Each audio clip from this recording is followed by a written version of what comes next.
On live TV, the chamber erupted. 60 yeas, 40 nays, and just like that, the shutdown ends in the most shocking betrayal we've seen all year. 8 Democrats, 8, just crossed the aisle and handed Trump's MAGA coalition exactly what they wanted. Healthcare for millions, on the chopping block. Working families, thrown under the bus. The same people who promised to fight just bent the knee in front of the entire country. This wasn't negotiation. This wasn't compromise. This was a collapse, a surrender wrapped in false smiles and press statements. And now the nation is asking one question. Why did they do it? Stay with me. On this vote, the yeas are 60 and the nays are 40. 3/5 of the Senate duly chosen and sworn, having voted in the affirmative. The motion upon reconsideration is agreed to. All right, tonight I'm going to do something simple. One long, clear, no-nonsense monologue about what just happened with this shutdown vote, why it matters, and what it tells us about power, leverage, and the people who keep paying the price. No clips, no cutaways, just you and me. And the truth we can't afford to soft pedal. Here's the plain version at the top. The Senate moved to end the shutdown on a 60-40 vote. On the surface, that sounds like the adults came back into the room and turned the lights on. But the fine print says otherwise. Because the leverage to protect millions of Americans' health care, Affordable Care Act subsidies that keep real families afloat, was handed away for the promise of a Senate vote later, a vote in one chamber that the House has already signaled it won't even consider. That's not a solution. That's a press release with a confetti cannon. It reopens the doors while leaving the fire burning in the basement. We need to be brutally honest about 2 things at the same time. 1, shutdowns are cruel and destructive. Workers go without paychecks. Small businesses that rely on federal spending get squeezed. Services stall, and families who did nothing wrong get ground down. It restores a real bipartisan appropriations budget process. Republicans control the White House, the Senate, and the House. And they made clear over a period of weeks, including just this week, that this was as far as they would go as part of the shutdown talks. This was the only deal on the table.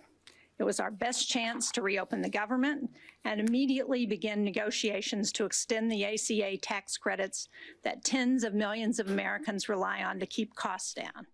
2, when a shutdown is created as a hostage situation by a faction that thrives on chaos, ending that shutdown without concrete concessions teaches the wrong lesson. It tells the hostage takers their tactic works. If we care about preventing the next crisis and the next and the next, we cannot keep rewarding the same weapon with the same outcome. And I want to speak to the heartbreak people felt watching 8 Democratic senators cross over and provide the margin for this deal. Because heartbreak is the right word. This wasn't just a procedural vote. This was a stress test of what you do when the stakes are human lives, when ACA subsidies isn't a line in a budget, but the difference between your kid's inhaler in the ER, between a colonoscopy caught early and a diagnosis that comes too late. And this is only the first step. So let me be clear. No one in the Senate chamber wants to extend the ACA tax credits more than I do. I introduced that legislation in 2019. I fought successfully to pass it in 2021 and 2023, and I am 100% committed to getting this done. The voters just sent a clear message last Tuesday. Stand up, fight, don't blink. And then some of the people who were elected on that promise blinked hard while telling us it was the only responsible option. Responsible to whom? Let's walk through the architecture of this deal in plain language. A continuing resolution pushes funding to late January. The Senate leadership commits to putting a Democratic health care bill on the floor by early December. On paper, that sounds like motion. In reality, it's a cul-de-sac, because the House has no obligation to consider that bill. The Speaker has already said he's not promising anybody anything. And even if the bill sailed through the Senate with a bipartisan sheen, if the House leadership buries it, it's a dead letter. We didn't trade concessions for policy. We traded leverage for theater. Now, I can hear the rebuttal. We had to reopen government now. People were hurting. True. But that argument collapses if the reopening is disconnected from the cause of the pain. Because then you guarantee you'll be right back here in a few weeks, a few months, a few budget cycles, facing the same threat with less leverage.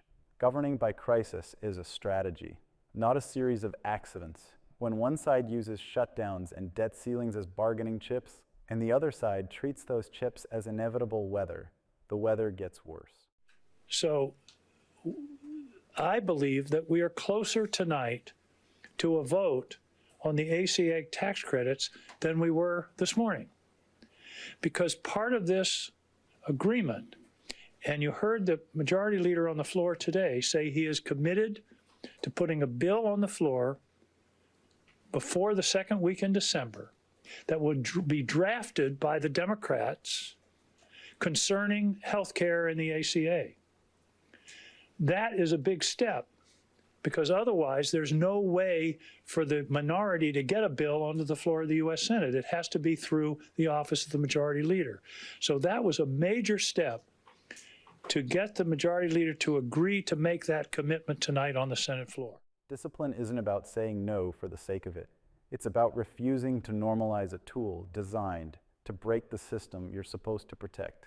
Let's talk about the human ledger, because budgets are moral documents and shutdowns reveal our moral reflexes. Affordable Care Act premium assistance isn't an abstraction.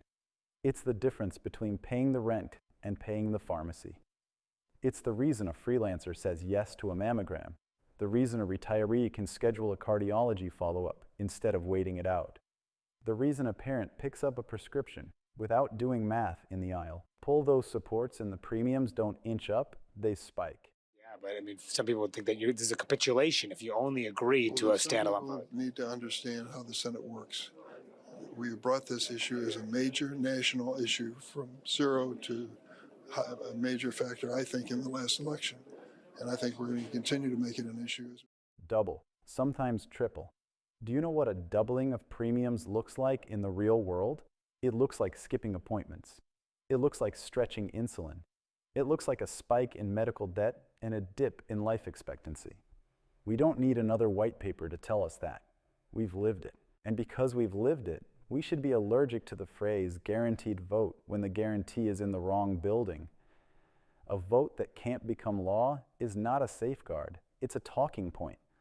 It gives cover to the people who caved. We fought for a vote and zero protection to the people who will pay when the subsidies lapse or shrink. You can't cash a floor speech at a pharmacy counter. You can't process an intention to legislate when you're staring at a mill with 3 digits before the decimal. You say you're fighting on the Affordable Care Act, but what do you say to your colleagues who say this isn't a fight, this is a capitulation? You're putting together, you're agreeing to a vote on a bill that it almost certainly will not become law, and you're allowing that to happen. Well, first of all, there was, as long as the government shut down, the clear statement from Senator Thune and the Republican majority, and they control the Senate, the House, the White House, was we will not talk about health care with you. So there was no vote that we were going to get on the Affordable Care Act, premium tax credits. We have a guaranteed vote by a guaranteed date on a bill that we will write. Not that the Republicans will write, although I do think it's important for us to engage with them because we need a bipartisan bill that we know is going to get enacted to provide the relief that Americans need. And I think there's a commitment on the part of many of our colleagues to do that. But there's no guarantee this will become law. There was never a guarantee that it would become law. There's a deeper through line here, and we have to keep naming it. Authoritarian politics thrives on manufactured crisis. Break the machine, tell people government can't help them, and then sell them a strong man to fix the thing you broke. Debt ceilings, shutdowns, investigations as performance art, a culture of impunity where power never apologizes, never negotiates in good faith, never pays a price for hurting people, as long as the spectacle continues. If pro-democracy coalitions answer that by prioritizing process optics over outcomes, by accepting symbolic commitments in place of material guarantees, we're not just losing a fight, we're training the other side to escalate. I want to make a distinction here that matters. This is not about purity politics. This is not, if you don't get 100% of what you want, you burn it all down. That's the MAGA playbook, not ours. This is about understanding how leverage works in a constitutional system. When you have a flashpoint where the other side needs something, funding, certainty, stability, that is the moment you extract enforceable commitments. Not maybes, not we'll get to it. A date on the calendar, a bill number with bipartisan sponsors, language agreed to in writing, a path through both chambers, and a signal from the White House.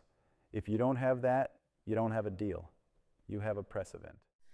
This fight tonight is, I agree with Senator Angus, is just the beginning. This is the beginning to show and fight for Americans across the country.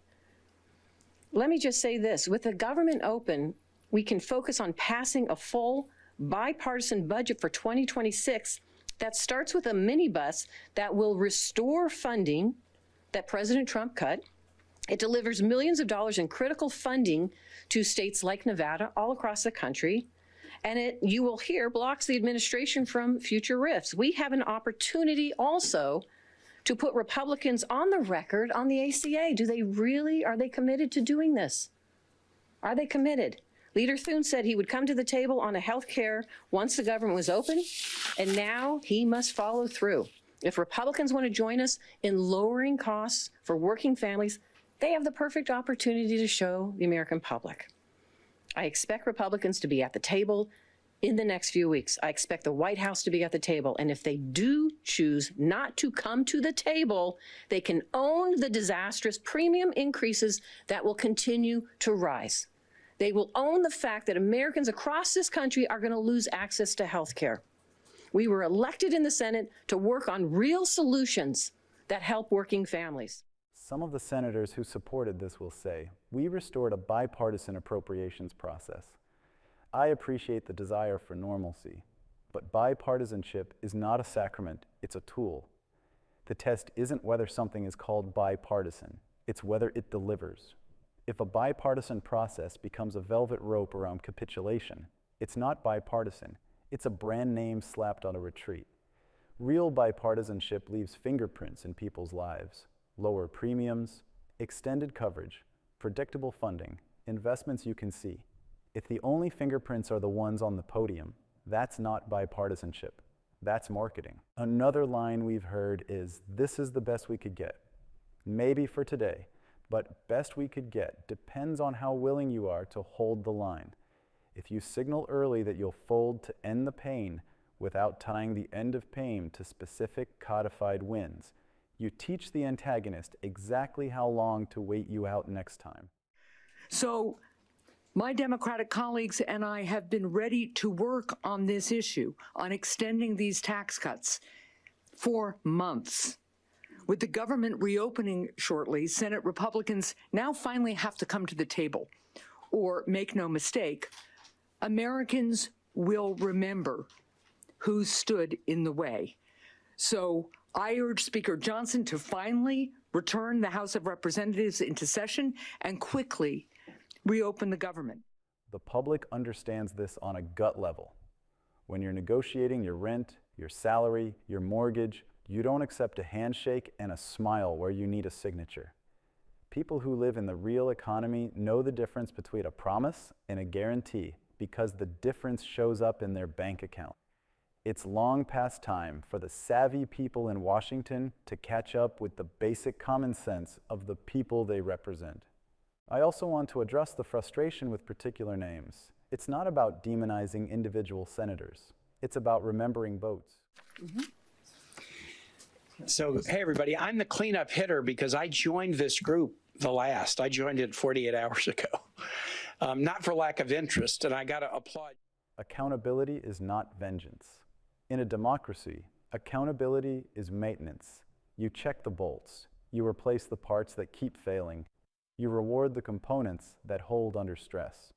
You don't have to hate anyone to say that vote was a failure and it hurt people, but you do have to remember. Again, we could open this government and get the funding done in 36 hours if the president would just engage rather than spending time with the Argentine president and cutting a deal with the Qataris about an Air Force base in Montana. America first, folks. Let's get government open and bring people's health care costs down.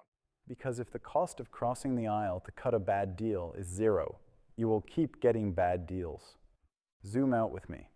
For more than a decade, efforts to dismantle the Affordable Care Act have never stopped. Court challenges, administrative sabotage, repeal and replace votes with no replacement, starve it, sue it, slice it. Why? Because the ACA is proof that government can deliver something concrete and popular. If you discredit that, you discredit the idea that our institutions can work for ordinary people. And if you discredit that idea long enough, you can sell the authoritarian shortcut. Only a strong hand can fix this broken system. That's the project. The shutdown was a tactic in service of that project. A vote that treats healthcare as a bargaining chip, a we'll see item, is participation in the project, whether intended or not. I understand that the way the process has been developed, it is impossible to delay the votes that are going to take place. And if that were not the case, that is certainly what I would do, because I think it is important that the American people fully understand what is being voted on today. Everybody in America knows that our current healthcare system is broken, it is dysfunctional, it is cruel, it is by far the most expensive healthcare system in the world, and the only healthcare system of any major country that does not guarantee healthcare to all people as a human right, covering every man, woman, and child. We are unique in that respect. And yet tonight, what this Senate is about to do is make a horrific situation even worse. So let's be clear what this vote is about. If this vote succeeds, over 20 million Americans are going to see at least a doubling in their premiums in the Affordable Care Act. In my state of Vermont and throughout this country, for certain groups of people, it will be a tripling and a quadrupling of their premiums. There are people who will now be paying 50% of their limited incomes for health care. Does anybody in the world think that makes sense? And if this resolution is passed tonight, we are on a pathway to throw 15 million Americans off of Medicaid and the Affordable Care Act. 15 million. Our job is to create universal health care, guarantee health care to every man, woman, and child, not throw 15 million people off the health care they have, low-income and working-class people. And my friends, know what you are voting on. Studies are out there that when you throw 15 million people off of health care, some 50,000 of our fellow Americans will die unnecessarily every single year. Anyone think that's funny? Something to laugh at? Something to just go past? I don't. 50,000 Americans die unnecessarily. No. Let's name where the real battlefield is now. It's not just in the Senate schedule. It's in the House, where leadership has already told you they won't commit to a vote on protecting ACA subsidies. It's in the appropriations fights to come, where the same hostage tactics will be used again. It's in state houses and governors' mansions, where Medicaid decisions and insurance regulations either soften the blow or compound it. And ultimately, it's in the ballot box, where voters decide whether they want to keep renting their future to crisis managers or hire people who can do the goring, essential work of governing without turning every deadline into a gun on the table. People sometimes ask me, what does winning look like in a moment like this? It's not a viral clip. It's not a clever floor speech. Winning looks like text on paper that becomes law. It looks like a subsidy schedule printed in black and white, mailed to homes, factored into family budgets. It looks like calm, Winning looks like not having to watch the news to figure out whether you can afford your medication in March. If you can't trace the line from what happened today to a family being more secure 6 months from now, you didn't win.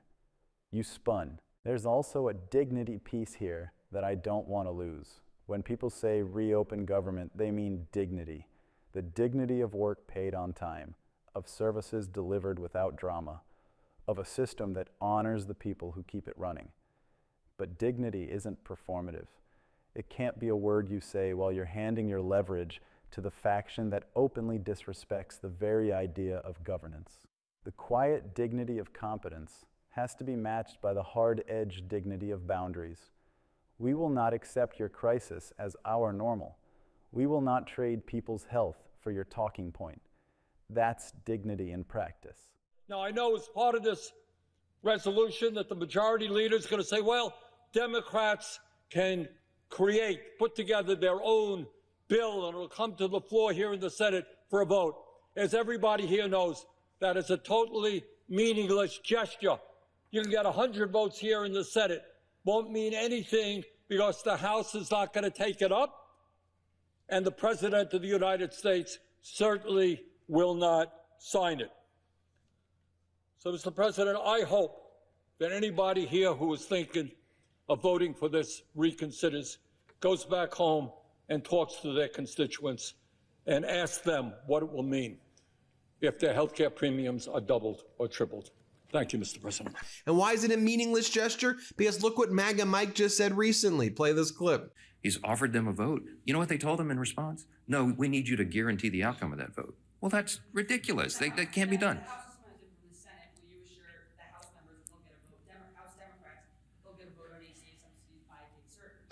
No, because we did our job, and I'm not part of the negotiation. The House did its job on September 19th. I'm not promising anybody anything. I'm going to let this process play out. I'll tell you what they wanted. I'll tell you what Schumer and Jeffries wanted. In fact, Chuck Schumer said it publicly and decried that Thune and I would not go in a back room with them and make a four corners agreement on Obamacare subsidies. And I said, there's no way. That it was never possible or appropriate. And yes, governing means compromise. But compromise has prerequisites: good faith and reciprocity. When one side shows neither, when the House leadership says out loud, in public, that they won't promise anything, even as the Senate hands them a way out, the correct response is not, thank you for your honesty. It's, then we will hold the line till there's something real on the table. Doing that isn't radical. It's basic negotiation. It's how adults protect children, how workers protect wages, how communities protect services. Why is it so hard for senators to apply the lessons their constituents live every single day? So where do we go from here? First, we tell the truth without euphemisms. The vote averted some immediate pain and set up a procedural path in the Senate. It did not protect the subsidies that keep healthcare affordable. Second, we demand receipts. If there's going to be a December vote in the Senate, what's the bill number? Who are the sponsors? What is the whip count? What is the House path? And what is the White House position? No more cloud talk. Show the math. Third, we organize for the next leverage point. That means communicating clearly and relentlessly to the public. No more ransom payments without real wins. We don't pay for press releases. We pay for outcomes. And finally, we recommit to the ethical core of democratic governance. We use power to make people's lives measurably better, especially when doing so is hard. Because if we don't, someone else will use power to make people feel small, scared, and alone, and then sell them the illusion of safety under a boot. Our job is not to be theatrical. Our job is to be reliable, to show up with enough grit to say no when the answer must be no, and enough vision to build a yes that actually holds.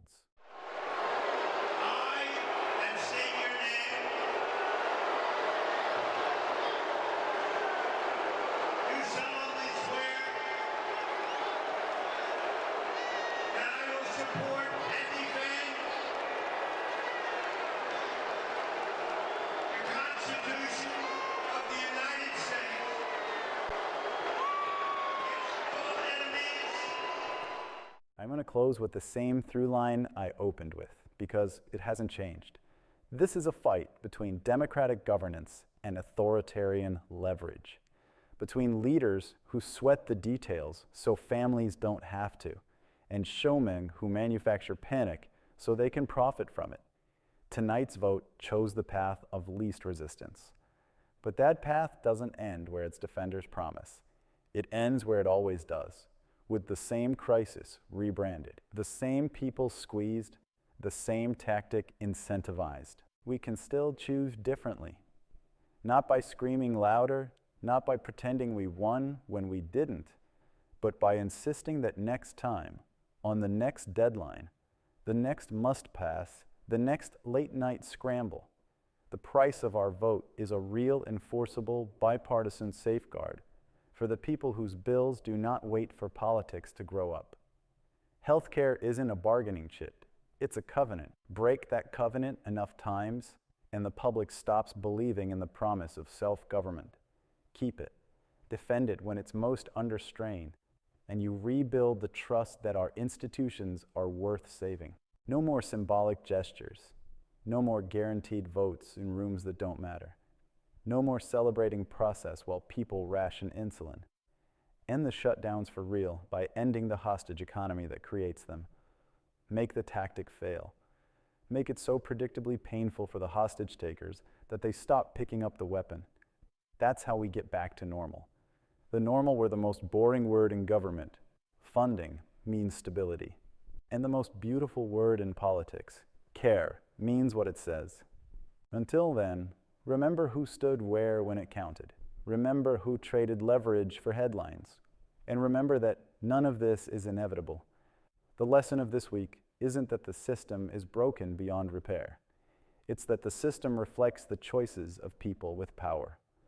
So let's make different choices.